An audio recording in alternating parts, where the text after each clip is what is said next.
Well, welcome everybody. Very pleased to see you all here again. And today I'm delighted to introduce our new and very special colleague who's joined us here at Emirates International School, Sir Christopher Stone, our Chief Academic Officer.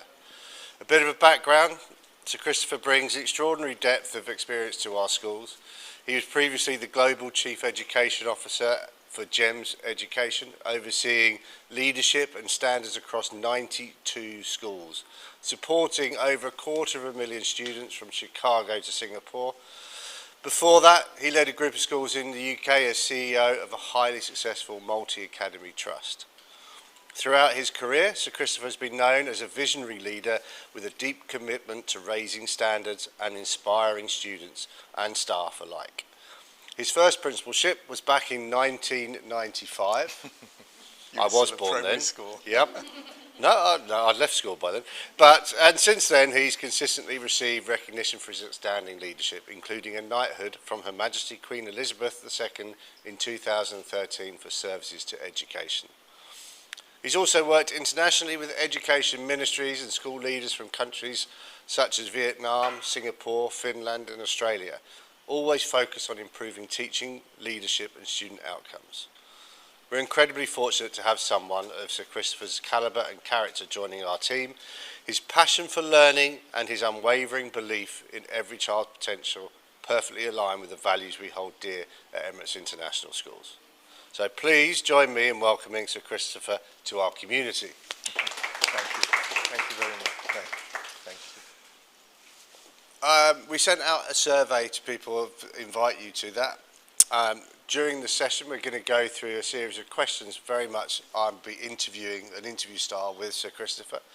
We've tried to incorporate as many of the questions that you've written on that survey into what we're trying to say so that it flows well. But there will be a chance at the end for you to speak to Sir Christopher outside of this online format. So let's start with the first question. After a successful career and knighthood in the UK, what led you to the Middle East and in particular Dubai? Thanks, Rob, and thank you very much indeed for coming today.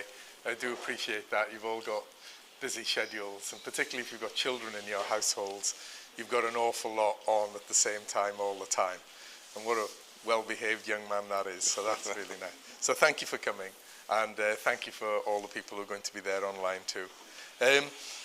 Actually, I was at a cricket match at Edgbaston watching England whoop Australia, which is really rather nice. And I got this strange phone call asking me if I'd go to London, but it was all about meeting somebody anonymously. So I, like you would do, I hung up and then I deleted the number and I blocked it.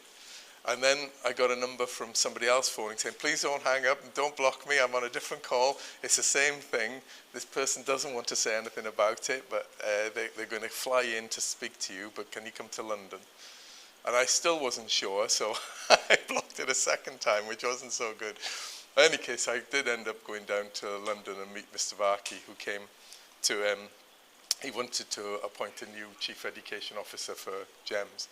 And so at first I just looked after the 43 schools in the UAE, and then a couple of months later I looked after the schools all the way from Chicago through to Singapore. We had some in France and Switzerland and England and a range of other places. So it was very enjoyable, and I did that work with him until 2023.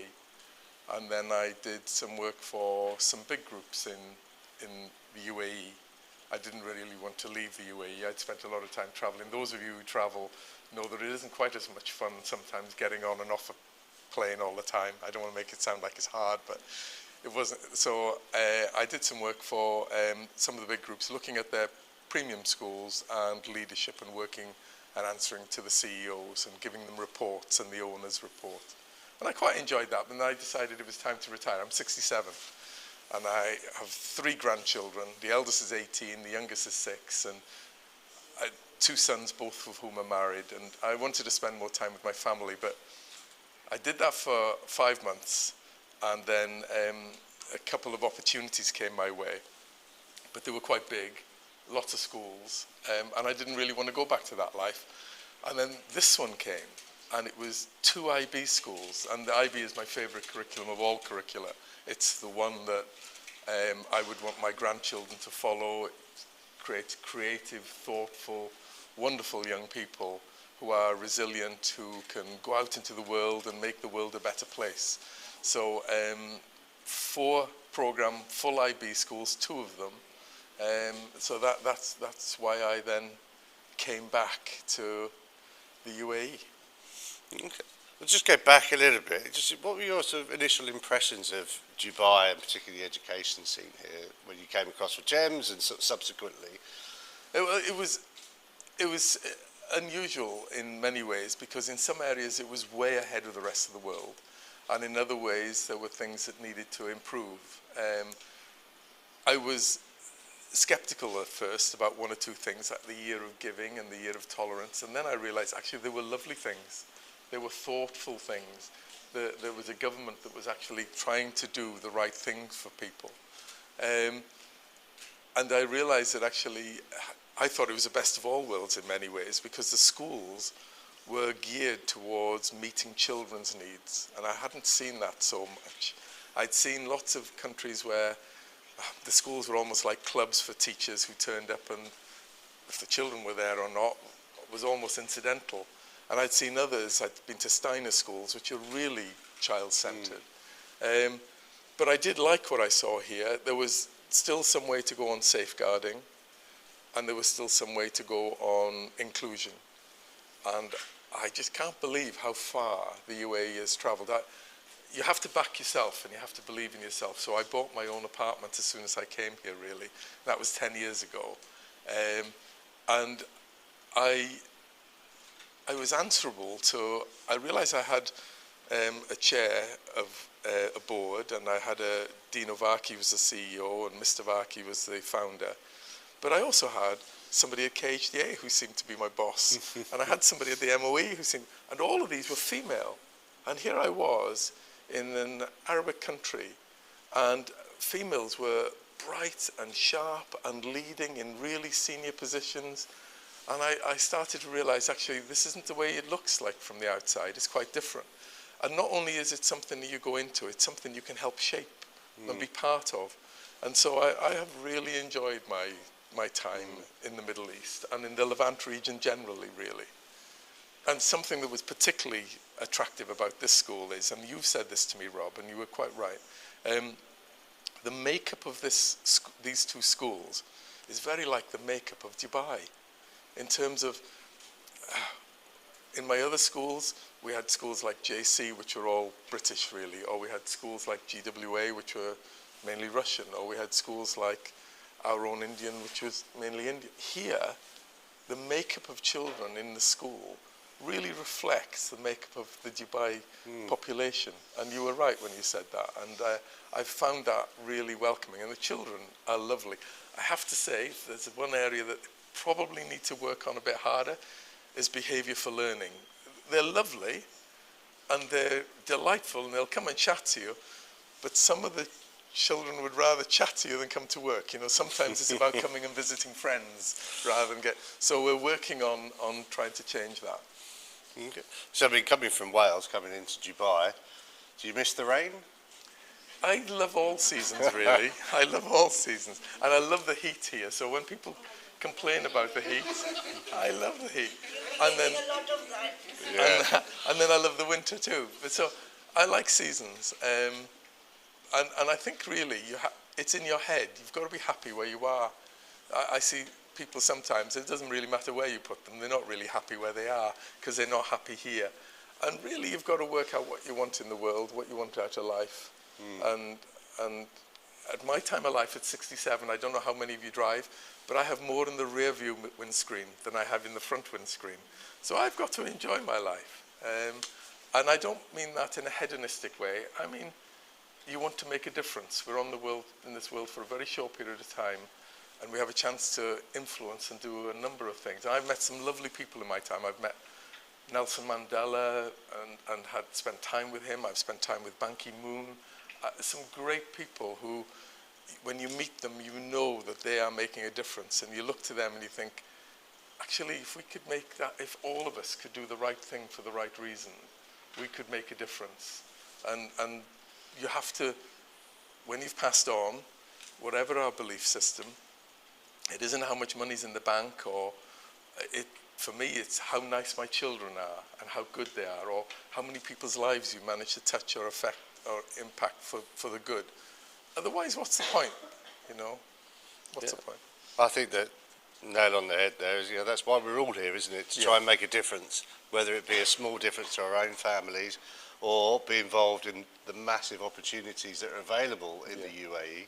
Yeah. We're looking at some of our local students and the abilities they have to get into really high positions and make an impact at a very young age, when they're really vibrant and full of imagination and ideas. In the PYP program down in the primary school, Emmanuel asked me to, Emmanuel is our lovely new principal elect down at in the primary school. He asked me to be part of the PYP Expo program, and so I'm mentoring 4 young girls in 6M, and they're better organised than I am. They're better on the, I mean, my job isn't to do their work. My job is to ask them questions.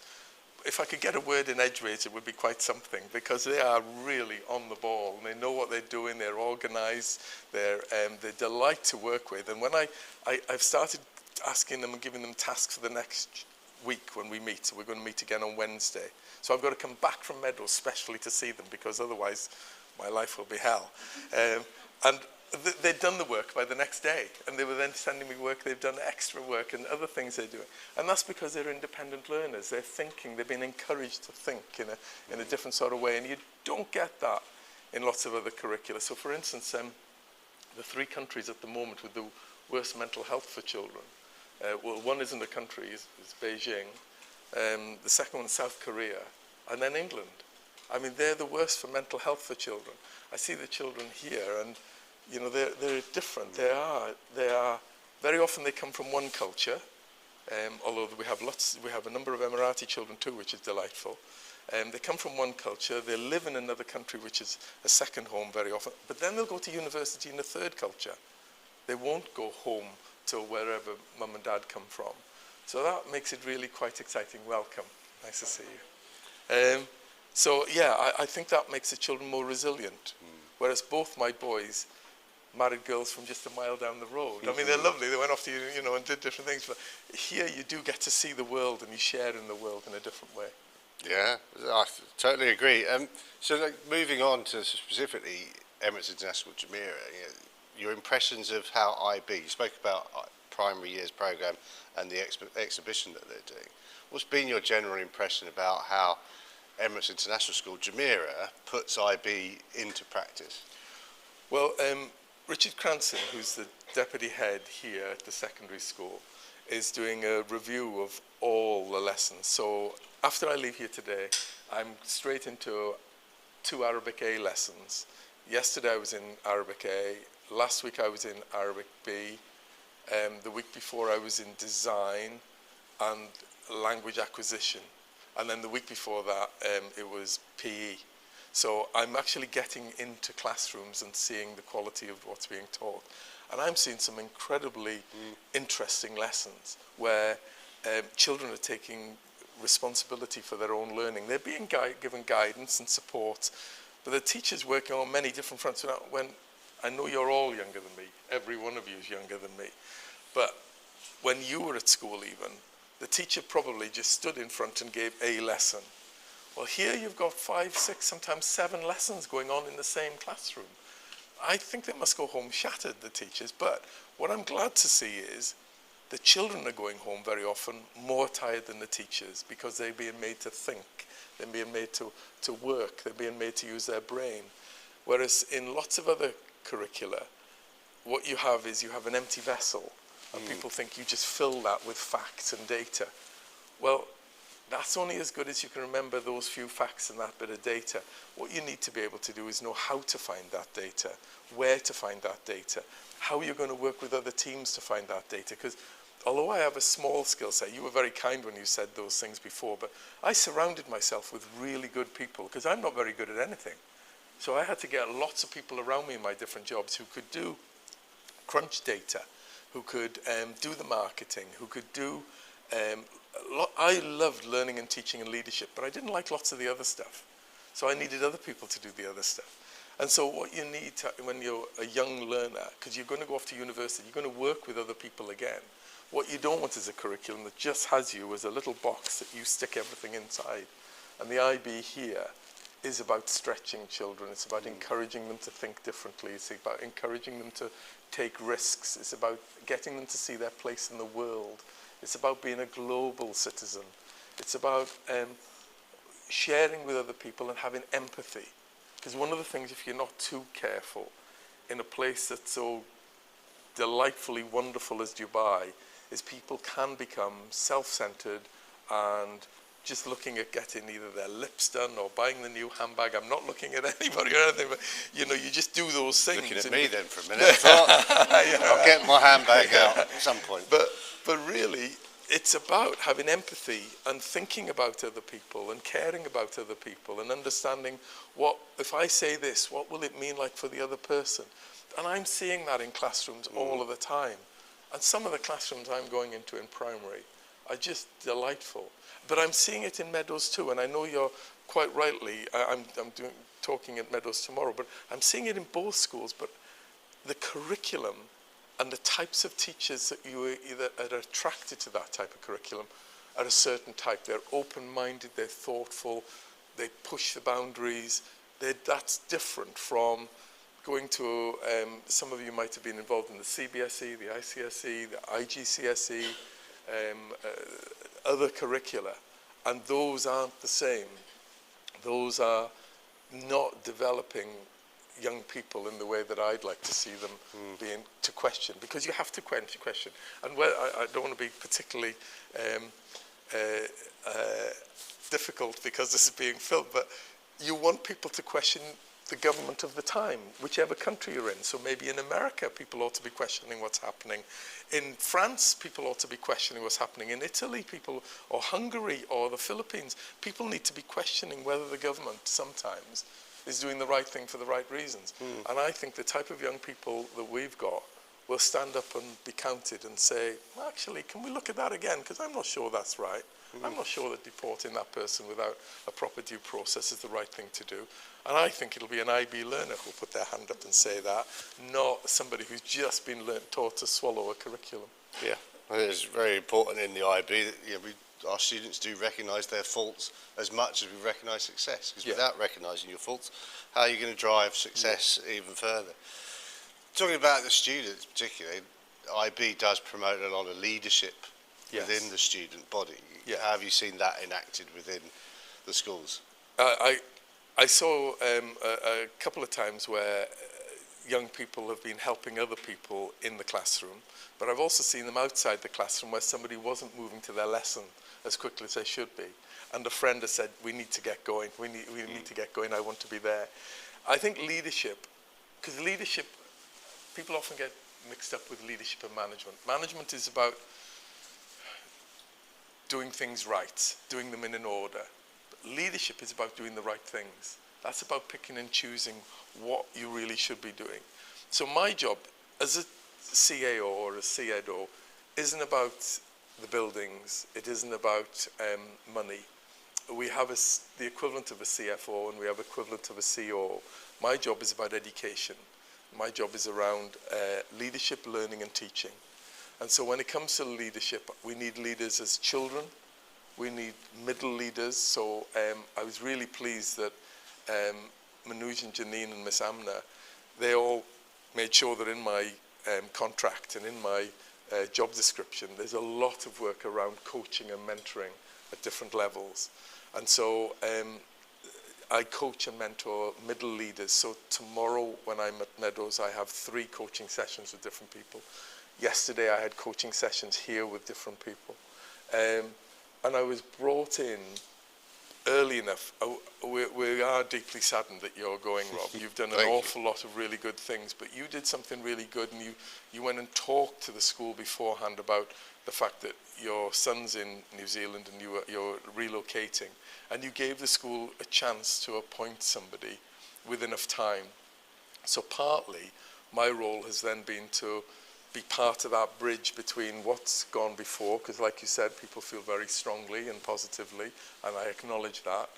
And so it's really important that then we went out and we looked at lots of candidates to try to find the right sort of leader. And you have change as part of the ever-present constant. Change is normal, I'm afraid. If people are good and they do a good job with you, they will want to go on. And when you only have 2 schools, you don't always have something for them. So they move through. The trick then is to do all of that early enough, like Rob gave us enough time and went early enough to let us then go into the marketplace to get what we believe is the best person possible. And yet what you have is you have a little dip usually when somebody new comes in, because it's hard to pick up from where this person's taken us to very good, this person's taken us on a journey over 4 years, and so the school's been doing that. And you have a little dip, but the thing is to make that dip as shallow as possible.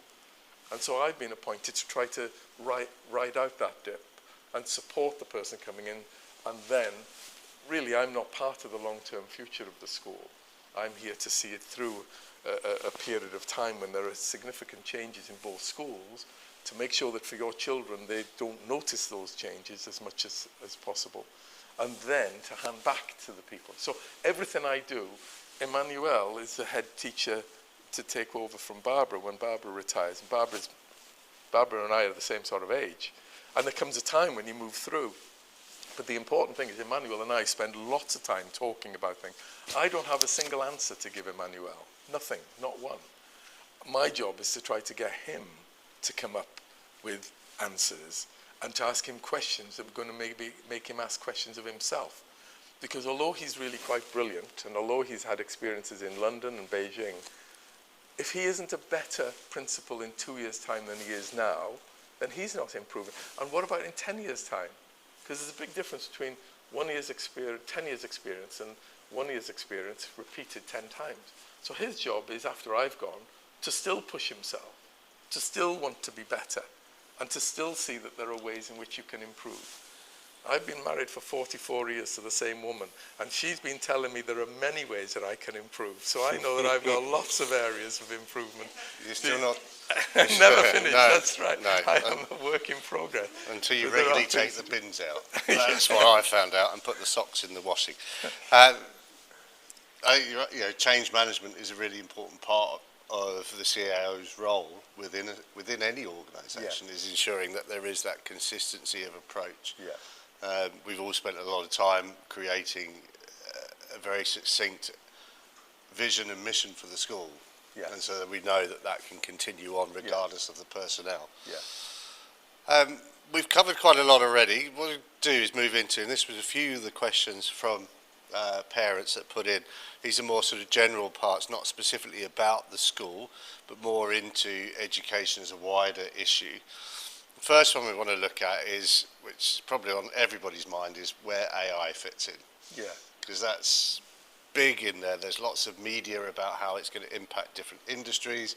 There's industry experts saying it will take over the world in 5 years, some saying it will never take over the world.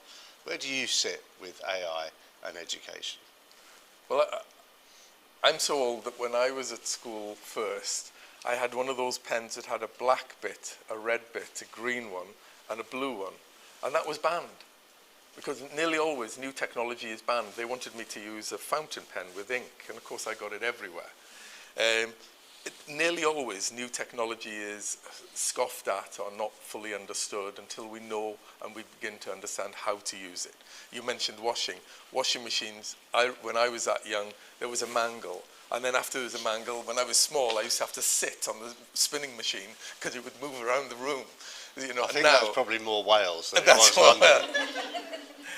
Well, actually, you know, Biko, because you're from Turkey, Biko is the largest white goods producer in the world in Turkey, and it sits between the Western world and the Eastern world. And they still make mangles to go east, as well as washing machine, because you can't always be sure that you're going to have electricity in some countries. So actually, there still is a place for those things before we get going. So sometimes old technology is still the best technology. But you are a perfect example, Rob, of where your strength in that area is stronger than mine. Whenever I've seen all the emails you send out, you are far more conscious of AI than I am. You are far more technologically literate than I am. What I've had to make sure is, and at the back of my mind, I've been thinking, well, Rob's leaving, we need to make sure we've got other people in this school who fully understand that. Because I don't have to be an expert at everything. I've got to make sure that Emmanuel understands, that Wendy Fairty, who's the head of High here, that they understand and that they make sure that happens. But I think that one of the key things that I am a little concerned about is the amount of screen time that young people do have. The amount of screen time they have often in classrooms, having to use their finger to write. It's quite a blunt instrument.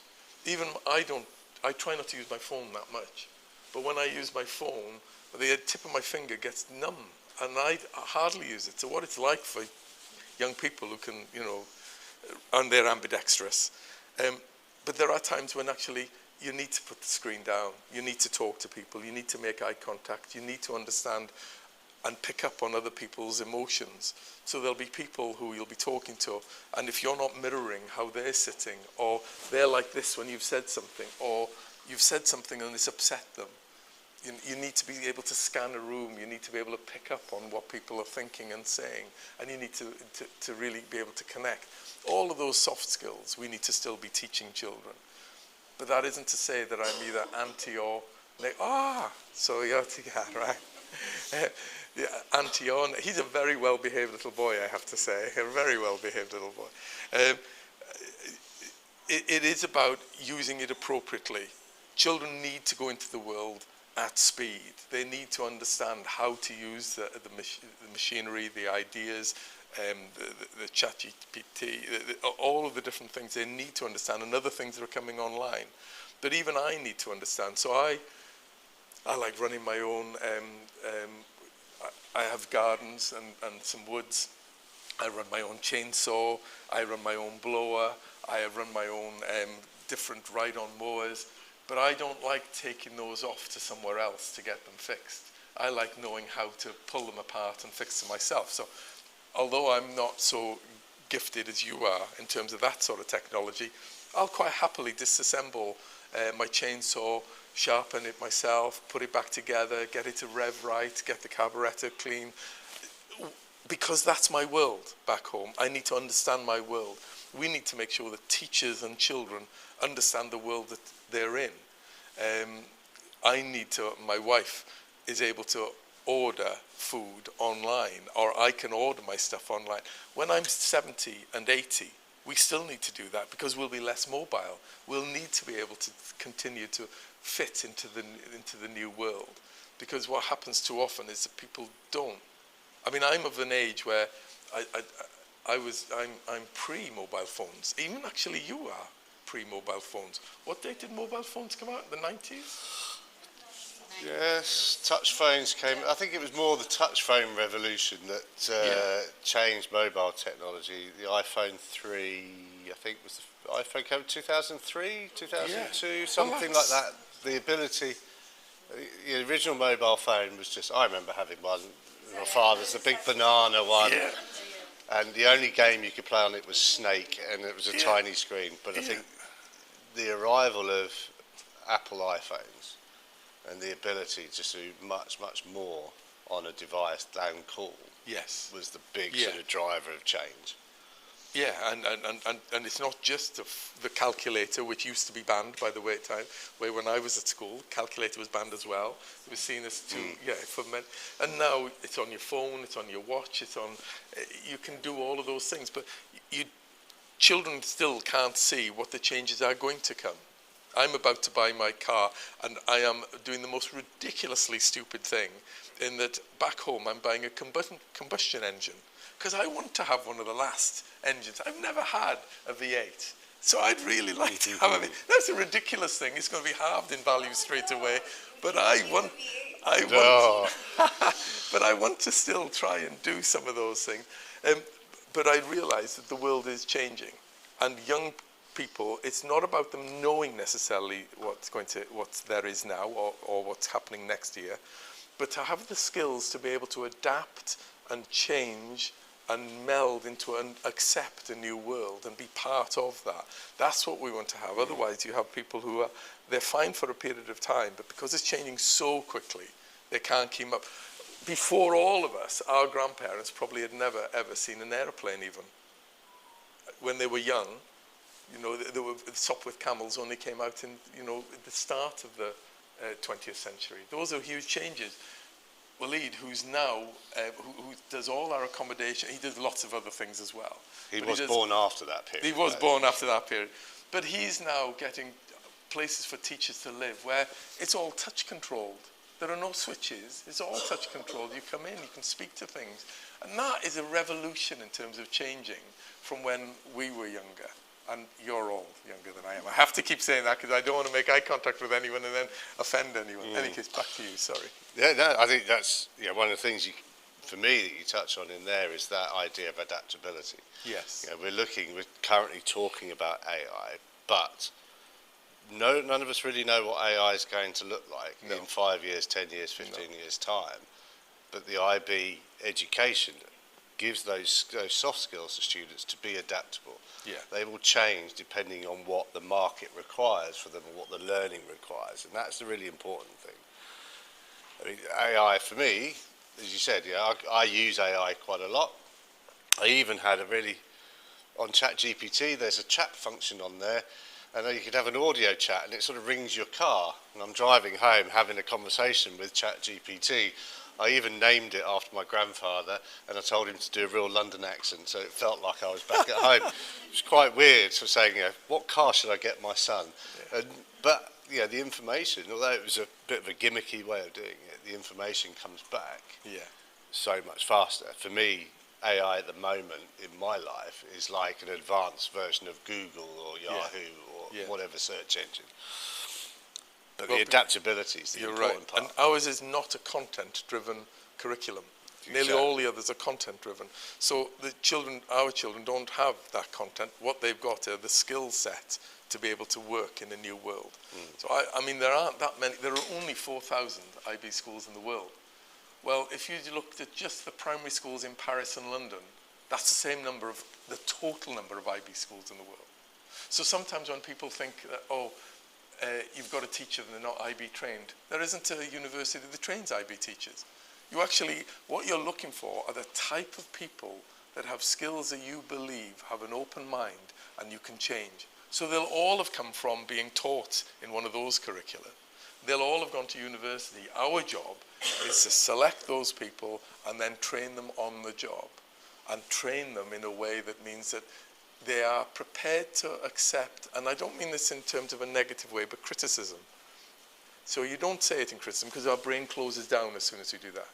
But you get them to team teach. You take them in and show them your lesson. Sometimes with the same children. You may start a lesson, they may do the middle bit, and you will do the end bit of a lesson. Then you change it around the next time. Emmanuel's in lots of classrooms, team teaching and working alongside people. Because you recognize they have the understanding and they'll get there, but they don't quite have that full understanding of the IB. So you have to train them and develop them. And that's part of change management, which we said before. That's part of the leadership. And it's about having learners, teachers and leadership at the heart of everything we do, which is what attracted me to this role. This is a lovely role. It's a peachy role, really, because I don't get to do the other things. He does all the stuff about housing and accommodation and all those things. Manoj does all the stuff about finance. Janine does lots of the other things. I get to spend my time in classrooms. And my job is to make that as good as it possibly can be. And you know that it can always be better. That's the key, clear thing. So. Thank you. One of the other areas which is we're all facing as schools is Arabic in the curriculum. Yeah. The KHDA and the government have put out new regulations for Arabic. It increases the amount of Arabic and access to Arabic speakers right the way from EY2 all the way through the school. What's your view on how the impact that Arabic should have in our curriculum? Well, I was so, when I was a child growing up in Wales, because I didn't have a conventional background, so I didn't have parents, so I was brought up in, they call it in care, but it doesn't always feel like that.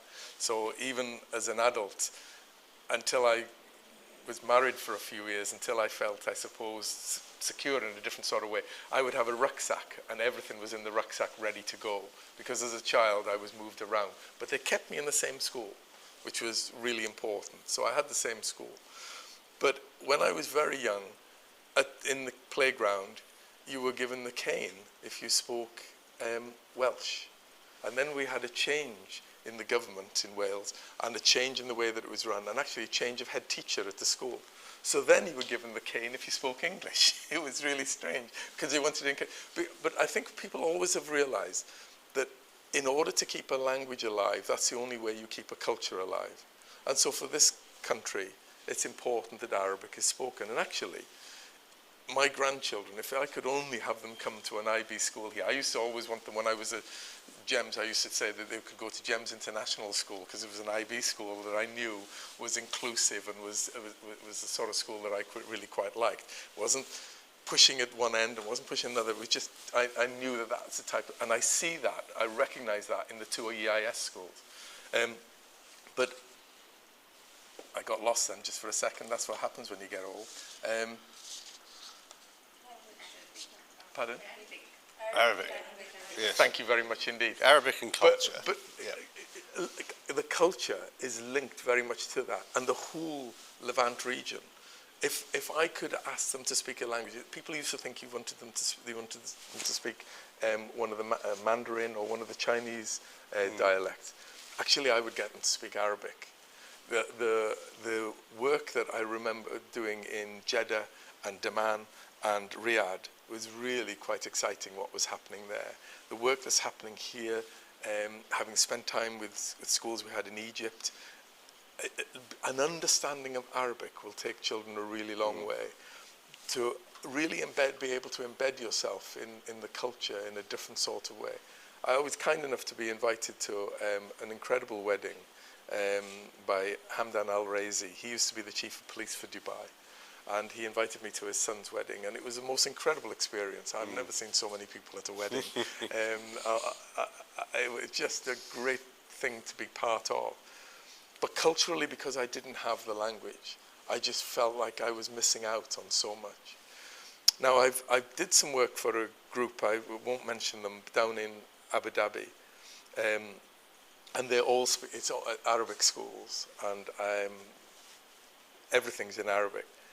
The quality of teaching I've seen so far, and I've only seen it in the high school, in this school, of the 4 sections, you know, secondary, primary, and same with Meadows.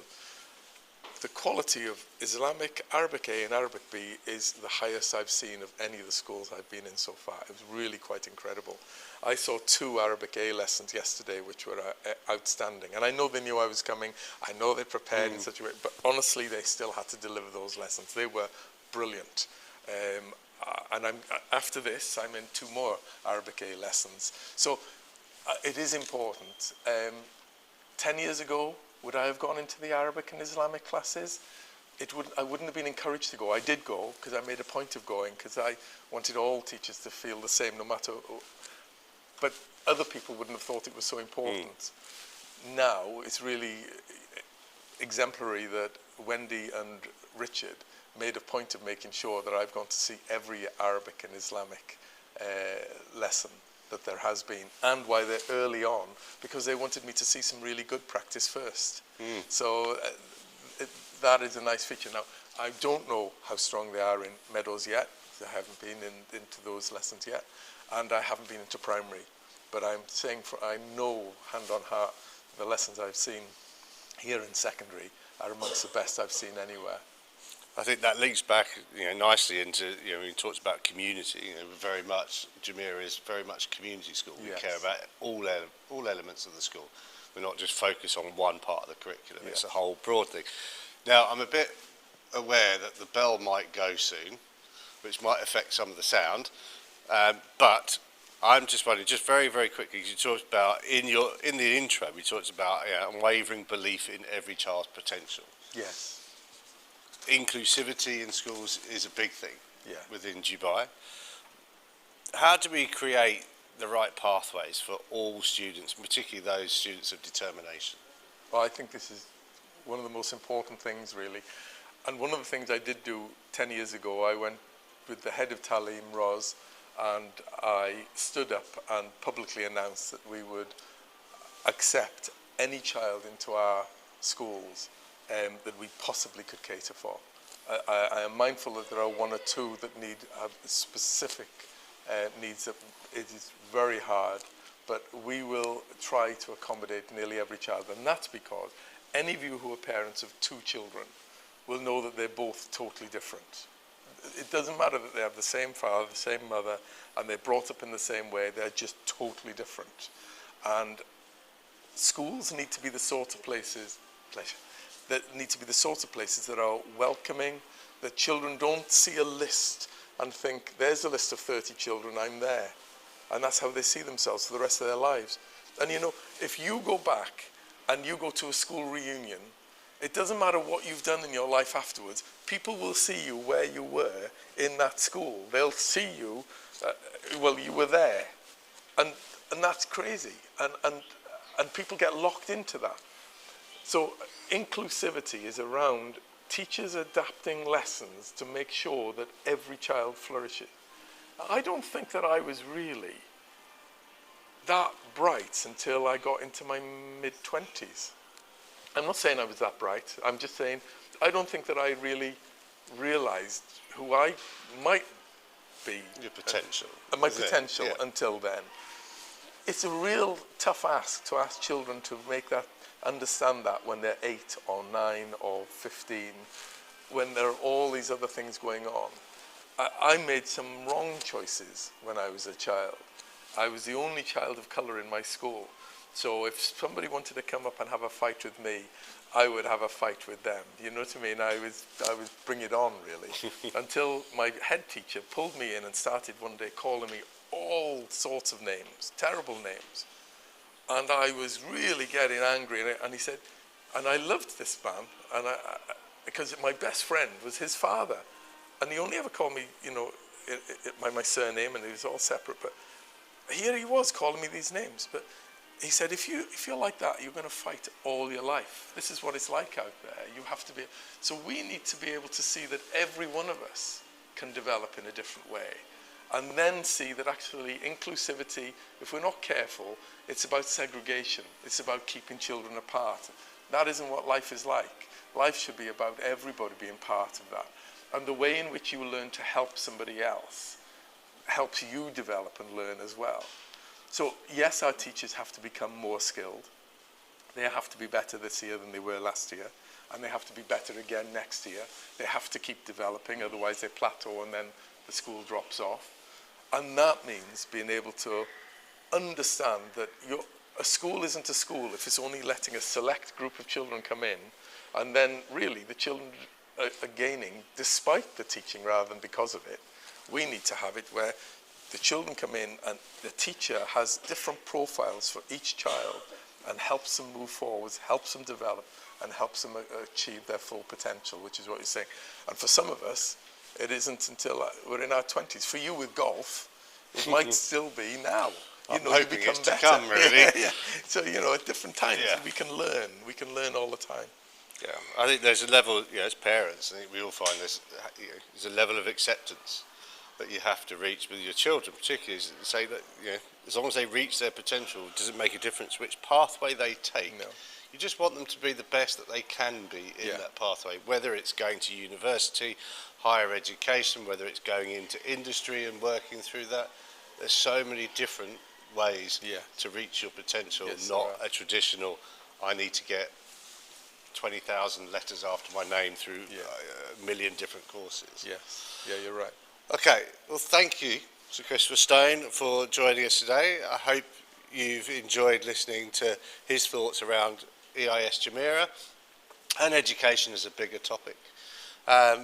and really appreciate your time this morning. Thanks, In that, I hope people online have got a lot out of what's been said today. So thank you very much. We're going to finish there. I'm actually going to run off. I've got a lesson to go to myself. Yeah. So I've got we're a going to lesson end that there. observation. You got a lesson observation Yeah, I've now? got a lesson observation. Okay, so we'll leave it there, and thank you for joining us today. Thank you very much indeed. Thank you. Thank you, everyone.